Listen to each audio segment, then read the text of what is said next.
Assalamualaikum warahmatullahi wabarakatuh. Pemirsa, sejumlah informasi penting seputar Kabupaten Kota Waringin Timur akan kami hadirkan untuk Anda. Bersama saya Blitaria Indri, berikut informasi selengkapnya.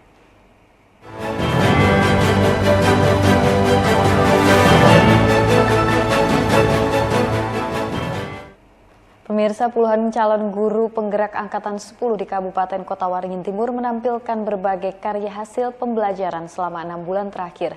Kegiatan ini merupakan bagian dari program dalam kurikulum Merdeka. Panen hasil belajar calon guru penggerak Kabupaten Kota Waringin Timur digelar di salah satu pusat perbelanjaan modern di Sampit. Kegiatan ini diikuti lebih dari 30 guru dari jenjang tingkat taman kanak-kanak hingga menengah atas. Dalam kegiatan ini, calon guru penggerak Angkatan 10 memamerkan sejumlah produk sebagai hasil belajar setelah menjalani proses pembelajaran selama 6 bulan terakhir. Produk tersebut sebagian besarnya merupakan karya siswa yang disesuaikan dengan minat dan bakatnya masing-masing. Program ini juga merupakan program pendidikan karakter serta pembiasaan positif bagi siswa di sekolah hingga lingkungan tempat tinggalnya. Pembelajaran ini menghasilkan beberapa jenis produk atau dari hasil pembelajaran proyek yang kami laksanakan di sekolah. Kami membina atau membawa anak-anak itu pembelajarannya sesuai dengan minat dan bakat mereka. Jadi bakat mereka di mana itu yang kami asah dan itu yang kami tingkatkan. Tidak mesti harus produk, tetapi juga ada hasil lain. Contoh seperti ketika kami penerapan disiplin positif dengan siswa, maka hasilnya itu terlihat dari pembiasaan-pembiasaan baik atau positif yang mereka lakukan di sekolah. Panen hasil belajar ini merupakan langkah penting bagi para guru untuk mendapatkan sertifikat guru penggerak. Hal itu juga sebagai komitmen para guru untuk berkontribusi menciptakan lingkungan belajar yang inspiratif dan inovatif. Program ini bertujuan mempersiapkan guru sebagai pemimpin pembelajaran di sekolah serta upaya meningkatkan kualitas pendidikan dan membentuk karakter siswa. Apa yang dimaksud dengan panen hasil belajar itu adalah menampilkan kegiatan yang sudah dilaksanakan selama mengikuti pendidikan guru penggerak. Jadi ada perubahan-perubahan apa sebelum dan sesudah mengikuti pendidikan guru penggerak. Itulah yang ditampilkan oleh CGP dalam bentuk kelompok. Jadi masing-masing CGP itu nanti menampilkan perubahan-perubahan yang sudah terjadi di sekolahnya. Harapan kami apabila mereka dinyatakan lulus sebagai guru penggerak, mereka dapat menciptakan ekosistem pembelajaran yang berpusat kepada siswa, sehingga siswa itu lebih bersemangat dalam belajar. Hingga saat ini sudah ada 166 guru penggerak di Kota Waringin Timur, sebagian di antaranya telah diangkat menjadi kepala sekolah. Masud Badarudin, Hayat TV. Informasi lainnya, kebakaran lahan terjadi di Jalan MT Haryono Sampit. Peristiwa di tengah kota ini sempat membuat warga panik karena kebakaran terjadi di dekat bangunan stasiun pengisian bahan bakar umum. Kebakaran lahan yang terjadi pada Senin siang tersebut sempat menimbulkan kobaran api besar. Sejumlah warga di sekitar lokasi berupaya memadamkan api, termasuk petugas SPBU yang berada dekat dengan lokasi kebakaran. Sambil menunggu petugas damkar tiba di lokasi, petugas SPBU berusaha memadamkan api dengan menggunakan alat pemadam api ringan atau APAR. Peristiwa ini sempat membuat warga panik, terlebih lokasi kebakaran berada di seberang bangunan SPBU. Bahkan SPBU terpaksa menghentikan sementara aktivitas pengisian bahan bakar karena khawatir api merembet ke bangunan tersebut. Dari rumah tadi mau sip 2, nah tahu-taunya kan ada api gitu aku lari dari sana. Ada yang memadamkan pakai APAR juga tadi Pak? Iya, dengan saya ada teman saya pengawas satunya. Pak, kita sendiri. Ini SPBU ditutup memang khawatir takutan merembet. Takutan merembet kan kejadian kan lampu-lampunya ke sana. Takutan itu. Jadi baik kita daripada dihentikan dulu sementara. Misalnya ada kejadian itu aja Mas. Makasih. Baru aja Mas. Tapi yang Ibu lihat tadi seperti apa Bu? Kondisi apinya tadi cukup besar kah Bu? Besar. Itu gimana, sempat panik juga tadi Bu atau gimana? Ya, panik semua lah, namanya besar gitu. Gimana nggak panik? Itu tadi yang ibu tahu ini lahan sebelah sini ini memang lahan kosong atau gimana? Lahan kosong. Iya, tapi ada yang jaga. Ini memang sengaja dibakar kah Bu atau? Kurang tahu kalau sengaja, kurasa enggak lah. Iya. Tapi biasanya memang semak belukar aja atau gimana Bu lahan ini? Ada tanamannya. Oh, ada yang jaga kok. Oh, ada yang jaga. Dalam menangani kebakaran ini, sejumlah petugas pemadam kebakaran dikerahkan ke lokasi bersama 1 unit mobil damkar.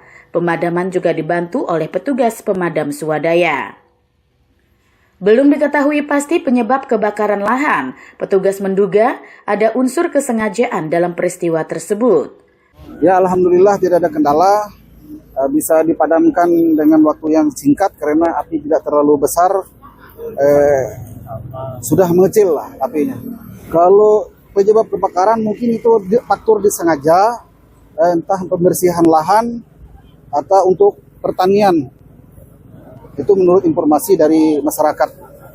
Beruntung, penanganan kebakaran bisa segera diatasi, sehingga api kebakaran lahan tidak merembet ke tempat lain. Petugas mengimbau agar warga tidak membuka lahan dengan dibakar. Mashud Badarudin, Hayat TV.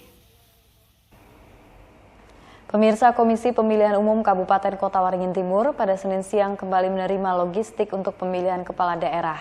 Kali ini logistik yang diterima adalah berupa surat suara pemilihan gubernur dan wakil gubernur Kalimantan Tengah. Proses pengiriman logistik penting untuk pilkada di Kota Waringin Timur tersebut dilakukan menggunakan 1 unit mobil truk yang dikawal ketat oleh aparat kepolisian. Logistik yang diterima KPU Kota Waringin Timur berupa surat suara pemilihan gubernur dan wakil gubernur Kalimantan Tengah, yaitu dengan jumlah 318.028 lembar. Sudah termasuk surat suara cadangan 2,5% dari jumlah DPT pada setiap TPS. Untuk memastikan keamanan dan keutuhan logistik, proses bongkar muat surat suara dari truk menuju gudang logistik juga dikawal ketat polisi. Sebelumnya KPU Kota Waringin Timur telah menerima surat suara pemilihan Bupati dan Wakil Bupati Kota Waringin Timur dengan jumlah yang sama, namun ditambah 2.000 lembar surat suara untuk pemungutan suara ulang. Ada surat suara untuk pemilihan Bupati dan Wakil Bupati Kota Waringin Timur dan juga surat suara untuk pemilihan Gubernur dan Wakil Gubernur Provinsi Kalimantan Tengah. Yang hari ini sampai surat suara apa nih, Pak? Yang hari ini untuk pemilihan Gubernur dan Wakil Gubernur Kalimantan Tengah. Kalau jumlahnya, Pak? Jumlahnya 318.028 lembar. Kalau untuk kabupaten 320.008 lembar. Karena untuk surat-suara PSU itu sesuai pemilihan adalah sesuai undang-undang itu 2.000. Dan untuk pemilihan bupati itu akan disimpan di gudang KPU, sedangkan untuk pemilihan gubernur untuk surat-suara PSU itu disimpan di KPU Provinsi Kalimantan Tengah. Untuk pemilihan bupati dan wakil bupati itu percetakannya adalah dari Jakarta. Kemudian untuk yang pemilihan gubernur itu dari Jawa Tengah, Semarang. Hingga saat ini KPU Kota Waringin Timur telah menerima berbagai logistik pemilu lainnya seperti bilik suara, segel, kabel tis, tinta, serta kotak suara. Semua persiapan ini diharapkan dapat mendukung kelancaran pelaksanaan pemilihan yang akan datang. KPU terus berkomitmen memastikan semua logistik tersedia dan dalam kondisi baik demi suksesnya pelaksanaan pilkada. Mashud Badarudin, Hayat TV. Aksi pencurian sebuah sepeda motor terjadi di Gang Saudara Jalan Pramuka Sampit. Korban berharap pelaku yang aksinya terekam kamera pengawas atau CCTV tersebut bisa segera ditangkap. Dari rekaman kamera pengawas, terlihat pelaku yang berjumlah 1 orang berjalan mengendap-endap di sekitar rumah korban. Pelaku terlihat langsung menuju ke tempat sepeda motor korban yang diparkir di samping rumah. Pelaku diduga merupakan seorang spesialis pencuri sepeda motor, sebab tanpa butuh waktu lama, dengan mudah pelaku menghidupkan mesin kendaraan dan kabur membawa sepeda motor. Hilangnya sepeda motor sekitar pukul 1:30 dini hari itu diketahui ibu korban tidak berselang lama setelah pelaku melancarkan aksi pencuriannya. Ketika itu ibu korban melihat jika kendaraan milik anaknya tidak ada di tempat biasa kendaraan itu diparkir. Setelah mendapat rekaman kamera pengawas sebagai barang bukti, sekitar pukul 3 dini hari, korban langsung melaporkan kejadian itu kepada aparat kepolisian. Korban menduga pelaku tidak hanya seorang diri dalam melakukan aksinya tersebut. Kalau untuk kejadian dilihat dari CCTV itu sekitar jam 1:30. Jadi waktu bangun tuh dilihat kan motor tuh kan biasanya ada 5. Biasanya kalau Mamalun bangun tuh kan dilihat motor tuh keluar gitu. Nah cuman dihitung motor tuh nggak pakai kurang 1 gitu. Nah jadi kan langsung keluar, langsung lihat rekaman CCTV. Pas dilihat dari rekaman CCTV itu sekalinya ada yang mau ambil. Jadi lihat di CCTV yang ini baru dapat. Kalau yang ketahuannya itu perkiraan jam berapa itu kayak yang kelihatan menghitung motor ada 4 itu? Itu ya pas sekitar jam 1:29. Pokoknya jam 1:31 sudah dibawa kabur itu motornya. Pencurian di rumah korban bukan yang pertama terjadi. Sekitar bulan Juli lalu, rumah korban juga dibobol maling. 1 ponsel serta uang Rp500.000 raib digasak maling. Korban berharap pelaku pencurian baik pembobolan rumah maupun pencuri sepeda motor bisa segera ditangkap. Masud Badarudin, Hayat TV. Memperingati Hari Sumpah Pemuda yang jatuh pada tanggal 28 Oktober, pemuda di Kota Waringin Timur diajak untuk menjaga demokrasi dan mensukseskan pilkada. Hal yang bisa dilakukan adalah dengan aktif menggunakan hak pilih dalam menentukan pemimpin daerah. Peringatan Hari Sumpah Pemuda di Kabupaten Kota Waringin Timur diperingati dengan upacara pengibaran bendera merah putih di halaman kantor bupati setempat. Upacara dipimpin oleh penjabat sekretaris daerah Sanggul Lumban Gaul. Upacara diikuti berbagai elemen pemuda, mulai dari organisasi kepemudaan, mahasiswa, hingga pelajar. Dalam kegiatan ini turut dilakukan parade pakaian adat Nusantara oleh sejumlah pemuda, serta pembacaan ikrar Sumpah Pemuda. Mengingat peringatan Hari Sumpah Pemuda bersamaan dengan momen pilkada, Sanggul mengajak para pemuda untuk menjaga demokrasi serta mensukseskan perhelatan pilkada. Upaya yang bisa dilakukan pemuda, salah satunya adalah dengan menggunakan hak pilihnya pada 27 November mendatang. Suara pemuda yang mendominasi persentase daftar pemilih tetap dapat menentukan pemimpin daerah di masa mendatang. Ya, harapan kepada pemuda di sinilah partisipasi ya. Jadi pemuda cerdas adalah pemuda yang bisa memanfaatkan situasi ini untuk dia bisa menentukan pilihan sikapnya. Ya, siapa yang dipilih itu pemuda cerdas namanya. Oleh karena itu makanya dengan adanya pilihan mereka, pikiran mereka, maka kemana nanti kabupaten ini akan kita bawa ya oleh pemimpin-pemimpin kita. Oleh karena itu makanya kita mengharapkan, pemerintah kabupaten mengharapkan pemilih pemuda sebagai pemilih pemula itu harus ya melaksanakan tugas dan kewajibannya serta hak dia sebagai pemilih untuk bisa menentukan masa depan negara, bangsa, kabupaten, dan provinsi yang kita cintai. Hal serupa juga disampaikan oleh Ketua KNPI Kota Waringin Timur, Ahmad Julianto. Ia mengajak pemuda untuk tidak apatis terhadap politik.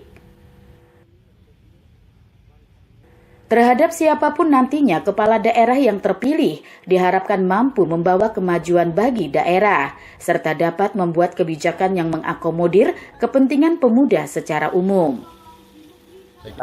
Sangat menginginkan anak muda terlibat aktif dalam pemilu kada ini, dalam mewarnai dan juga dalam segala hal gitu. Artinya anak muda jangan apatis dan juga anak muda mengambil peran dalam momentum pilkada gitu. Siapapun nanti yang terpilih juga bisa bersama-sama memberikan ruang untuk para pemuda. Terlebih hari ini kita lihat data pemilih kita di pemuda itu 50% ke atas.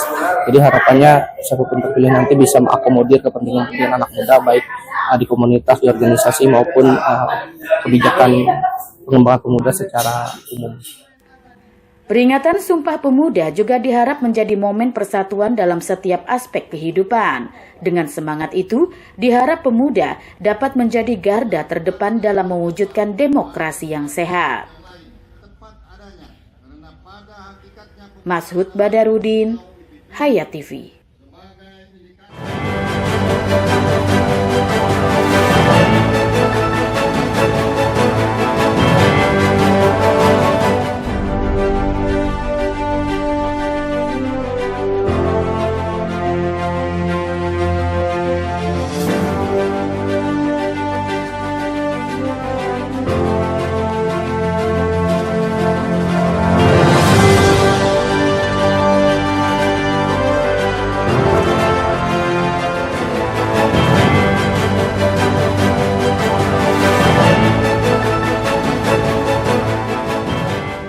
Sementara itu, pemirsa, Polres Kota Waringin Timur memastikan keamanan logistik pemilihan kepala daerah yang disimpan di gudang Komisi Pemilihan Umum. Pengamanan dilakukan secara maksimal selama 24 jam penuh dengan menyiagakan sejumlah personel. Jaminan keamanan logistik pilkada diungkapkan Kapolres Kota Waringin Timur, AKBP Reski Maulana Zulkarnain, saat meninjau logistik pilkada di gudang KPU pada Senin kemarin. Kapolres menegaskan pihaknya berkomitmen untuk menjaga keamanan logistik pilkada. Logistik pilkada dipastikan dalam kondisi aman dan baik hingga nantinya digunakan saat pemungutan dan penghitungan suara pada 27 November. Pengamanan logistik pilkada di kawasan Stadion 29 November Sampit dilakukan selama 24 jam penuh. Dalam setiap harinya, dikerahkan 7 personel polisi yang disiagakan untuk mengamankan gudang logistik tersebut. Pengamanan akan ditingkatkan dengan penambahan jumlah personil sesuai kebutuhan, seperti halnya saat proses pelipatan surat suara dan kegiatan penting lainnya hingga pendistribusian logistik nantinya. Pengamanan dari Polres, kita sudah plotting anggota, itu dalam satu harinya 7 orang, ya, dan ini bisa kita lakukan penebalan apabila diperlukan pada saat nanti terdapat proses pelipatan kemudian pendistribusian. Untuk saat ini hasil pengecekan kita cukup kondusif dan memang representatif dan besar ya, untuk proses pelipatan juga tidak memerlukan lokasi lain. Namun ada beberapa titik yang menjadi atensi kita pada saat hujan dan ini sudah kita mitigasi, kita antisipasi dengan menggunakan tutup terpal dan kita nanti melihat pada posisi mana kebocoran yang kita secepat mungkin antisipasi. Dalam upaya menjaga keamanan, kepolisian juga memperhatikan beberapa hal termasuk adanya kebocoran pada atap gudang. Meski demikian, masalah tersebut dapat diatasi sementara waktu, yaitu dengan menggunakan terpal sebagai penutup sehingga logistik tetap terlindungi saat hujan. Mashud Badarudin, Hayat TV. Kebakaran menghanguskan sebuah rumah di Kecamatan Baamang Sampit. Petugas sempat kesulitan memadamkan api karena di rumah tersebut terdapat puluhan liter bahan bakar minyak jenis Pertalite. Kebakaran di kawasan padat penduduk itu seketika menghebohkan warga sekitar dan menimbulkan kepanikan. Kebakaran rumah milik warga bernama Mustafa ini berada di Gang Muslimin, Jalan Buhran Ali, RT 18 RW 3, Kelurahan Baamang Tengah. Menurut informasi, kebakaran Senin sore ini diawali adanya suara ledakan keras dari bagian belakang rumah. Kemudian disusul munculnya kepulan asap hitam dari titik tersebut. Kebakaran diduga akibat korsleting listrik ini menghanguskan bagian dalam rumah. Namun dari tampak depan, bangunan rumah jenis permanen itu terlihat masih kokoh. Petugas damkar bersama relawan dan warga sempat kesulitan memadamkan api sebab adanya genangan air yang terbakar karena tercampur BBM. Setelah menggunakan air berbusa, api akhirnya dapat dipadamkan. Dalam investigasinya, petugas damkar menemukan sekitar 30 liter BBM Pertalite di bagian belakang rumah. BBM tersebut menjadi pemicu api cepat membesar. Itu untuk sementara karena konsleting listrik ya. Jadi dan di gudang ada beberapa dirigen BBM sehingga api cepat membesar. Tapi alhamdulillah kerjasama kita cukup baik sama teman-teman Blakar dan instansi terkait sehingga kita bisa melaksanakan pemadaman sampai tuntas. Itu karena minyak tadi. Jadi minyak karena terbakar kemudian dia meleleh sehingga api membesar. Nah, itu hanya bisa padam ketika teman-teman dari ini pakai pom ya, menggunakan pom baru bisa kita laksanakan pemadaman. Ada tiga dirigen tadi yang sekitar 30 liter ya, isinya Pertalite tadi. Dalam menanggulangi kebakaran, petugas damkar menerjunkan 3 mobil pemadam kebakaran, diperlukan waktu sekitar 1 jam hingga akhirnya api bisa dipadamkan. Tidak ada korban jiwa dalam kebakaran tersebut. Insiden itu telah ditangani oleh aparat kepolisian setempat. Mashud Badarudin, Hayat TV. Ketua DPRD Kota Waringin Timur bersama Komisi 3 melakukan inspeksi mendadak ke Rumah Sakit Umum Daerah Dr. Murjani Sampit. Dalam sidak tersebut, pemirsa, didapati banyak keluhan pengunjung yang menilai jika rumah sakit lambat dalam memberikan pelayanan. Sidak oleh DPRD Kota Waringin Timur ke RSUD Dr. Murjani Sampit dilakukan sebagai respon atas banyaknya aduan yang masuk terkait pelayanan rumah sakit. Sidak dipimpin oleh Rimbun selaku Ketua DPRD Kota Waringin Timur bersama sejumlah anggota Komisi 3 DPRD yang membidangi sektor kesehatan. Dalam sidaknya, para legislator menyambangi warga yang sedang mengantri pelayanan rumah sakit. Ditemukan banyak keluhan yang menyebut jika proses pelayanan rumah sakit dinilai lambat. Endang misalnya, pasien rujukan dari Puskesmas Sebabi ini telah mendaftar melalui daring dan mendapat nomor antrian 2. Meski telah datang dan menunggu sejak pukul 6 pagi, namun hingga pukul 11 siang ia belum juga dilayani. Jam 6. Jam 6 mulai datang. Sudah datang, belum buka kan? Ya, sampai sekarang belum dipanggil. Berapa lama tadi? Nomor 2, urutan nomor 2. Antriannya nomor 2, tapi antrian online. Tapi belum dipanggil. Daftarnya secara Online. daftar online Bu ya? Ini belum dipanggil sama sekali. Kita kan rujukan dari Sebabi. Oh, kalau yang Ibu rasakan pelayanan seperti ini memang sudah sering kah? Sering. Sering kayak gini. Sering. Memang sering kayak gini. Kalau Ibu sebagai istilahnya pasien di rumah sakit ini, mungkin harapannya gimana Bu? Ya biar lancar lah. Lancar kan enak gitu. Pelayanannya bagus. Pelayanan bisa ditingkatkan lagi. Iya, Lambatnya pelayanan itu merupakan satu dari banyaknya keluhan serupa yang ditemukan oleh DPRD Kota Waringin Timur.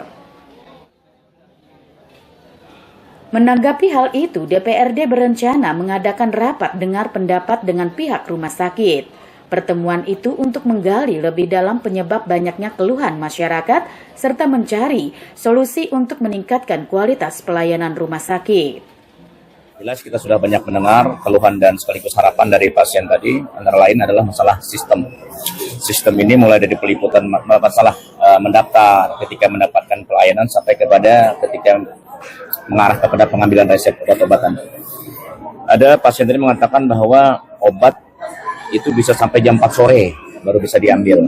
Kita akan melaksanakan rapat kerja bersama jajaran manajemen untuk menyelesaikan, mengurai segala persoalan yang kami terima pada hari ini. Sekaligus kita juga ingin mendengarkan harapan dan keinginan kawan-kawan manajemen kawan-kawan nakes yang ada di rumah sakit. Kita selama ini hanya mendengar keluhan dari pasien, tapi jarang kita mendengar keluhan dari kawan-kawan nakes dan ada manajemen. Sehingga dalam rapat itu nanti uraian persoalan yang ada insya Allah terurai, dan keluhan yang disampaikan oleh kawan-kawan manajemen dan nakes pun bisa saling-saling terjawab semuanya, sehingga balance. Sidak ini menjadi langkah awal dalam upaya peningkatan pelayanan kesehatan di Kota Waringin Timur, serta menunjukkan komitmen DPRD dalam menyuarakan aspirasi masyarakat. Mashud Badarudin, Hayat TV.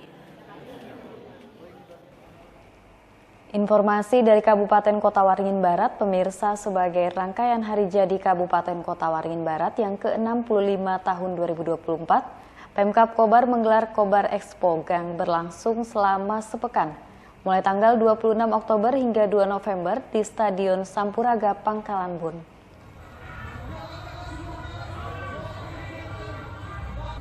Ajang pameran produk unggulan industri perdagangan dan ekonomi kreatif daerah. Kegiatan Kobar Expo dalam rangka memeriahkan hari jadi ke-65 Kabupaten Kota Waringin Barat tahun 2024 yang berlangsung di Stadion Sampuraga Kota Pangkalan Bun. Pembukaan Kobar Expo dilakukan oleh penjabat Bupati Budi Santosa didampingi sejumlah perwakilan unsur Forkopimda lainnya.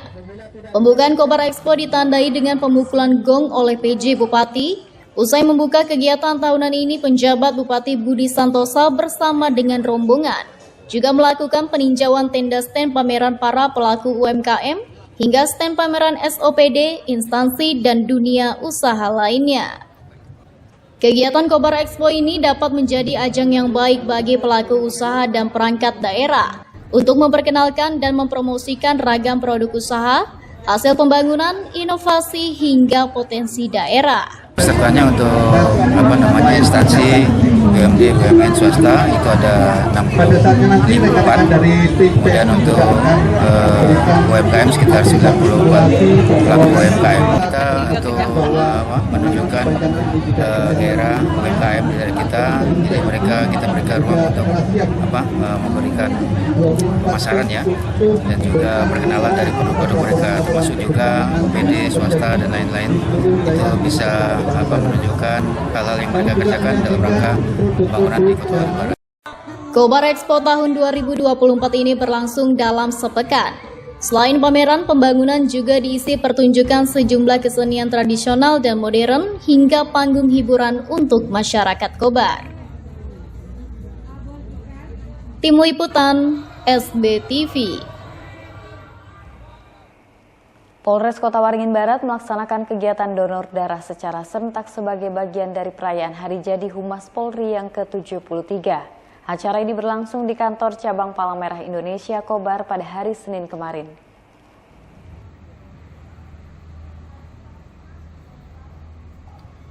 Kegiatan donor darah yang digelar kali ini merupakan kolaborasi antara Polres Kobar dan Persatuan Wartawan Indonesia Kota Waringin Barat, di mana para anggota Polri dan wartawan yang tergabung dalam organisasi PWI turut menjadi pendonor sepanjang memenuhi persyaratan.